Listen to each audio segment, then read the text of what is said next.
In my entrepreneurial journey, I've been a business coach. I've been a professor of entrepreneurship. I'm an entrepreneur myself. I've advised and mentored over 1,000 entrepreneurs. And what I've tried to do in all those years' experience is distill best practices. Um, I'm going to have some fun today. The name of this show is How to Get Your Business into Heaven. So if you're a Christian, you believe in the Ten Commandments. And so from a business perspective, I have my list, which is certainly not definitive. There's other people that have tips, but my list is my top 10. And I believe that if you pay attention to these commandments and honor them, that you will be a successful business and get your business into business heaven. So today I'm your pastor. I'm not your coach. And we're going to talk about these 10 commandments. And we're going to talk about business heaven from a context that if you get into business heaven, let's define it as either A, you sell your company for a profit, B, you sell it to your employees, C, you sell your business to a competitor, D, you sell it to whoever you want to. But in order to create value to sell the business and have it sustained and profitable, which is what buyers are looking for, there are certain things you need to do. In my walk, there is a much small percentage of CEOs that pay attention to all these commandments. So again, this is just my list, my opinion based on my experience, and I'd like to have some fun with it. So we're going to go over that today.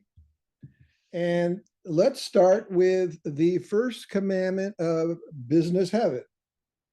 The first one is thou shalt implement and create high-level accounting systems which are clear, which are functional, and which are run by trained people.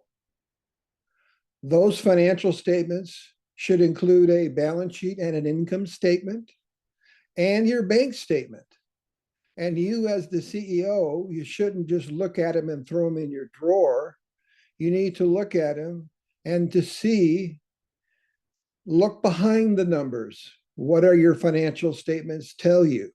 Are your sales up or down? And why? Are your profits up and down? And why? Is your cash flow better? And why? So they're just not numbers on a piece of paper. They are a GPS system for your business to reach business heaven. That is commandment number one. Commandment number two is establish key performance indicators, or KPIs, as the business coaches, consultants of the world call them. And those key performance indicators are goals that you set for your company financially. The KPIs can be your gross margin percentage, your sales per employee, the number of complaints or returns that you are receiving, the number of days it's taking you to pay your vendors, the number of days it's taking to get paid on your accounts receivable, how much inventory you're carrying, and what is the inventory turn. In anything that you want to measure, what you believe it's demonstrative of a good company, you can make it a KPI, and you can monitor the KPI monthly, daily, semi-annually, quarterly, annually, anytime you want. But these are goals that you these are goals that you set, and you can set up your dashboard and you can look at it and say, oh, okay, my gross margin was 37% this month. It should be 40%. Why the 3% differential? And then you become a detective and you work backwards and find out why. That's what KPIs can do, is they can focus on the things that you deem are the most important, and you look at them and you monitor them frequently. Commandment number 3, thou shalt pay attention to the external environment and modify or tweak your business model accordingly. Your business is in flux. Your environment changes, can sometimes change every day. Your customer preferences can change. A new competitor can be on the block. There could be a political issue. There could be a medical issue like COVID. There could be an industry shakedown. There could be all kinds of things that are happening in your environment. And just because your business model worked last year or last quarter doesn't mean it will hold up in a changing environment today. So you have to be a super detective and find out what's happening now. Or if you're psychic, figure out what is a new trend that is developing, i.e., artificial intelligence, and how those factors will all affect your business. Could be the economy. People are looking for deals. You have rising wages. You have rising production costs. What are you going to do? How are you going to change that? You have to have a plan to monitor your environment and change accordingly. Otherwise, you will not achieve sustainability. That is all I can say on that matter.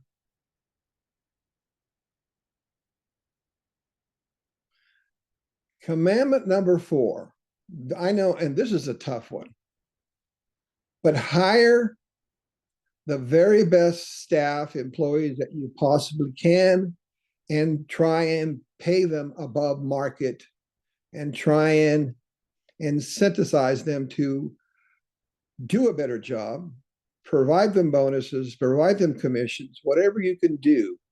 Now you may say, Pastor Gene, labor costs are rising. My customers won't accept an increase in their prices. Am I supposed to eat these labor costs? Good point. You need to, that is an answer that's buried in your business model. If you give your customers enough value and enough premium and they're happy, there's a certain amount of cost that you can pass along to your customers in the form of a price to absorb your costs, higher costs of labor. The fast food industry is going through that right now. Minimum wages are on the rise. There's no such thing as affordable fast food now these days. So, but the moral of the commandment is hire the best people, because you cannot do everything by yourself. I don't care if you're a 2-person company or a company that has over 20 employees. You're the visionary, you delegate, but you can't be the worker beyond everything. You're dependent upon people. And those people are going to produce a certain quality of work that has your name on it because you're the owner. And if a mistake is made, you can't say, well, that's Bill's job. No, the buck stops with you. You hired them. So not only should you hire talented people, but whether it's formal or informal, train them to be better. Give them the freedom to some extent to make some mistakes. Otherwise, they will not grow. And the stronger the staff, combined with your executive intelligence, your customer will achieve sustainability. Now, of all of the commandments, commandment number 5, I think, is the number 1. And it, as a consumer myself, whether it's B2B or I'm dealing with um, businesses that are servicing consumers, listen very clearly. Don't do what the customer expects you to do. Exceed the customer's expectations. What they expect you to do is your minimum. What can you do to exceed their expectations so that they go, oh, wow, I've never had a company do that for me. That's what you want to plant in their brain, because then that motivates increased sales. You'll have to figure that one out. But it should be a part of your culture. We don't do what the customer expects. That's the minimum. We do what the customer does not expect. We go overboard. We give them value. And in my walk as a consumer, that commandment is violated every day. It just happened today to me. And I don't have patience, because most businesses have competition. And in some cases, there's so much competition, the product or service is commoditized. So if someone takes me for granted, I'm going elsewhere. And they'll do that to you too, if they view you as a commodity. Now, you want to be a premier performing company that does beyond what the customer expects. And you can use that premium as a reason to charge a little bit more. Don't forget that.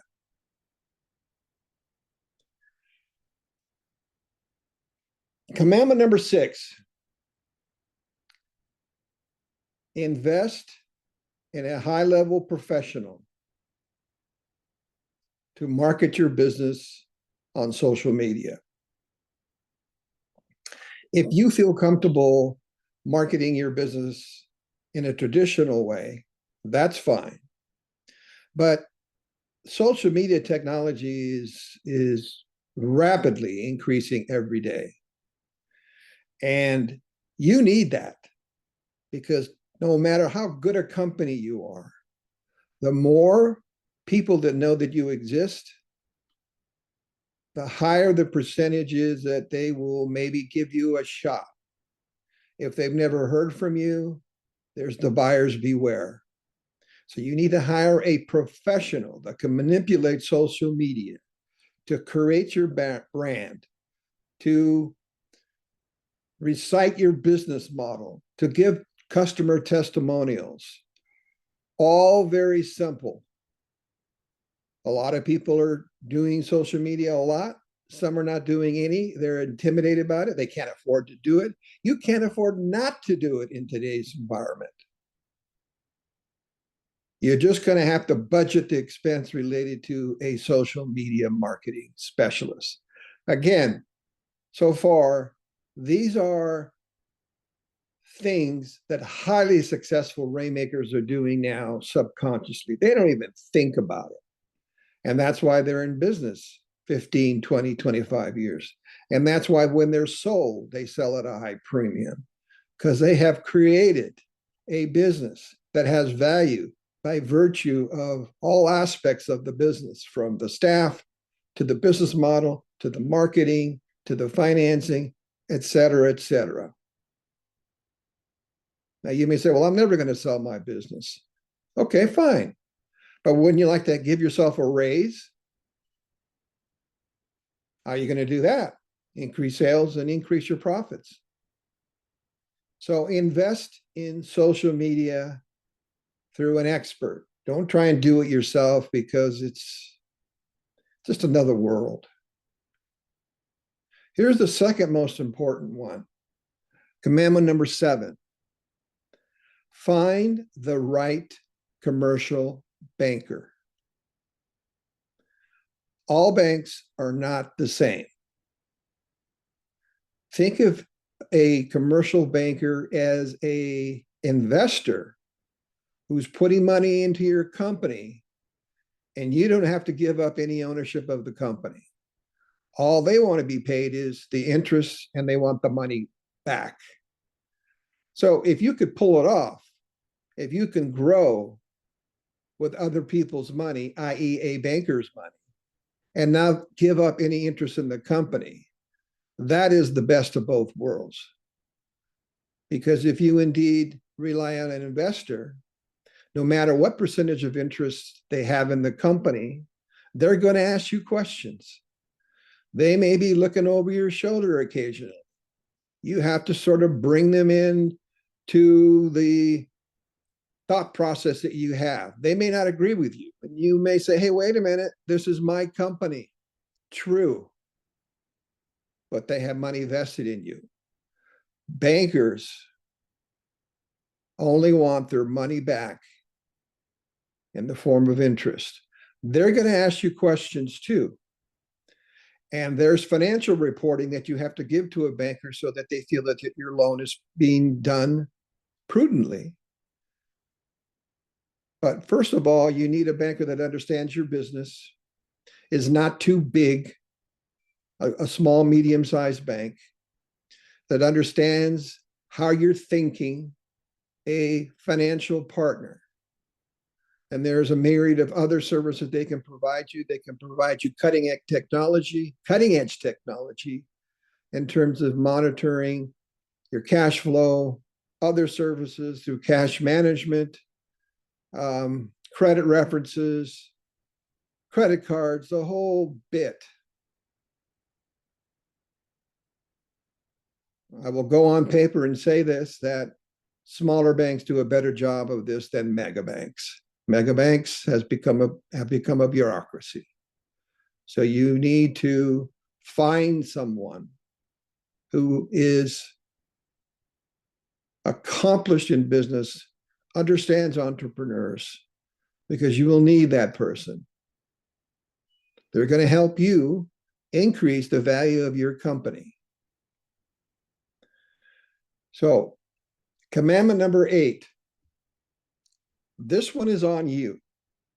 There is a direct parallel between the executive IQ and the sustainability of the business. In plain sixth grade language, the smarter you are, the better your business is going to be. How do you get smarter? Well, there's no shortage of information out there on executive training, classes, blogs, podcasts, white papers.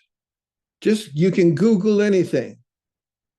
Pick a subject that you're not conversant in as much as you'd like to be.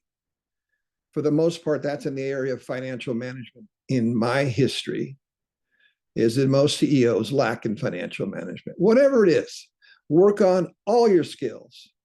How to be a good leader, how to motivate people, how to set goals, how to read financial statements, how to do a strategic plan, how to tweak your business model. You need to learn all of this stuff. When you learn it, your business will have a positive impact. But the onus on you is to take the time. Oh, Pastor Gene, I haven't got time for that. I'm just so busy putting out fires. Make the time.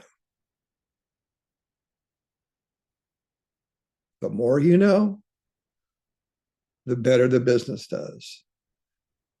And the better the role model you are for your employees. So get busy. Start educating yourself. I don't care how you do it. Get better at what you do. You know what your weaknesses are. You know what your strengths are. Take your weaknesses and get better at it. Because remember, you're running the entire ship.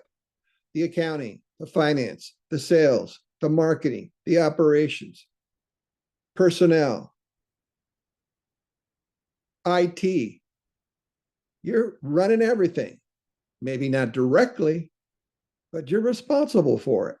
And all of those things can impact even one can throw you a curveball and put a monkey wrench in your growth goals. So that was commandment number 8. Commandment number 9.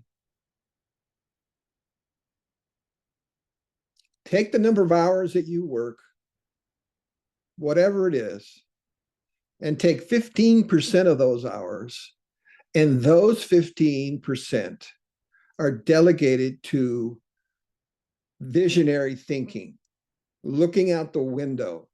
You ask yourself questions like, what do I want my company to be? Where do I want it to go?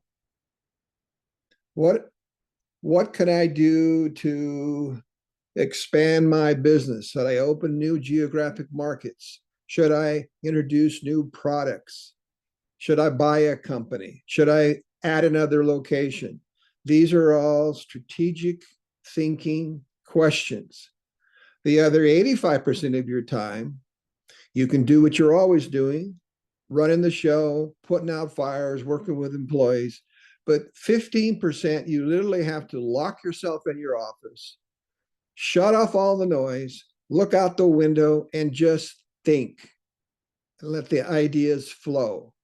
Some of the ideas will be bad. Some will be good. Some of them may even just excite you. Once you do that, you are creating the foundation of growing your company and achieving sustainability, because you can't maintain status quo. If you're not doing strategic planning 15% of the week, you're losing. You don't have to be at the office when you do strategic planning. You can do it on a weekend. You can do it when you get home. I don't care when you do it, you got to do it. What do I want my company to be? Where do I want it to be in 2-3 years? What do I have to do to get it to that point? What preliminary steps can I take today to get me where I want to be in 3 years? That's the kind of thinking. That's not focused on getting customer fires out. That's focused on the vision of the company. What you believe and what you say, as long as you back it up by action, will happen. Number 10 commandment.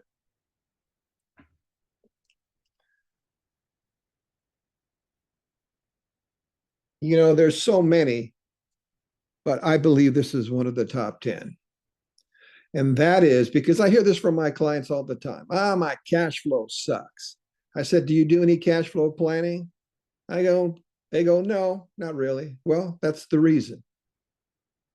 If you remember when you were young and you didn't have a lot of money and you'd have a stack of bills, you knew how much you were going to get paid, and you set little piles on your desk and you say, okay, these I'm going to pay with this paycheck or this month's profits.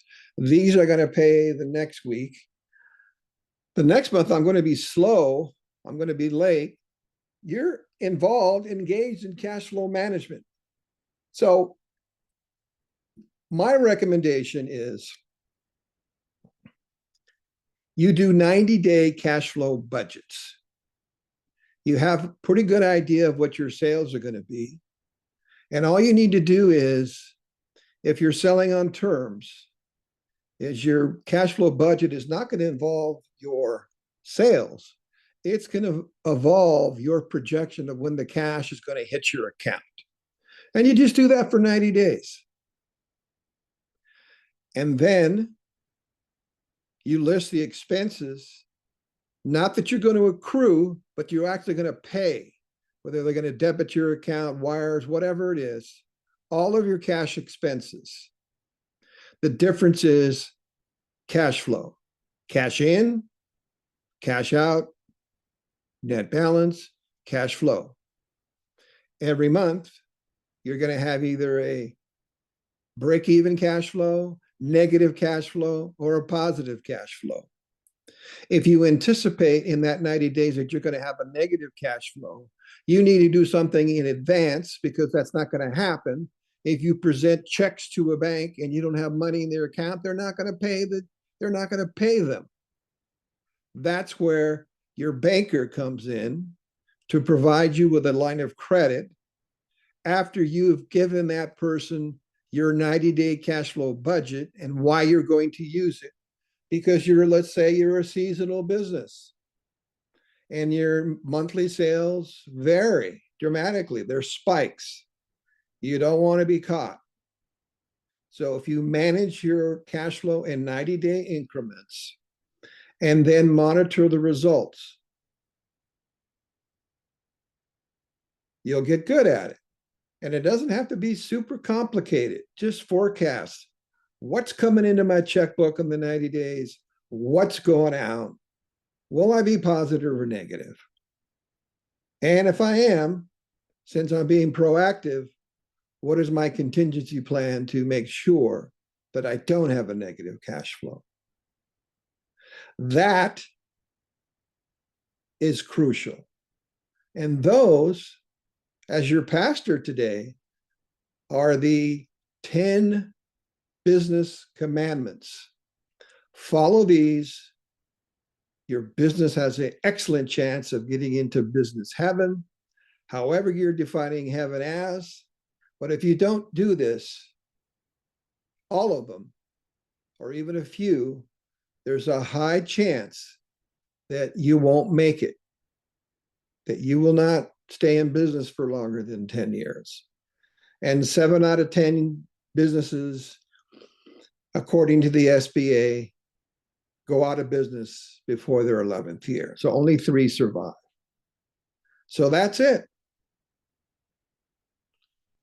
Follow these commandments religiously, no pun intended,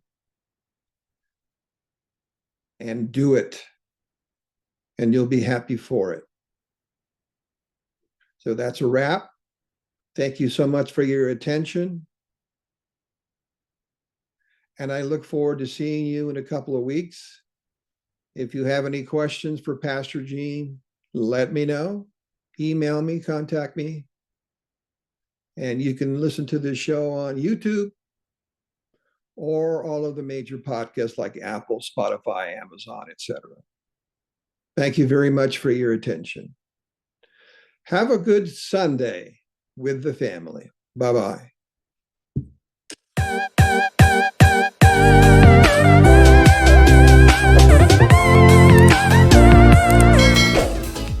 This has been CEO Terrain Maker with Gene Valdez. To find out more, like us on Facebook, LinkedIn, and follow us on Instagram, TikTok, and Twitter. If you have questions, email the show.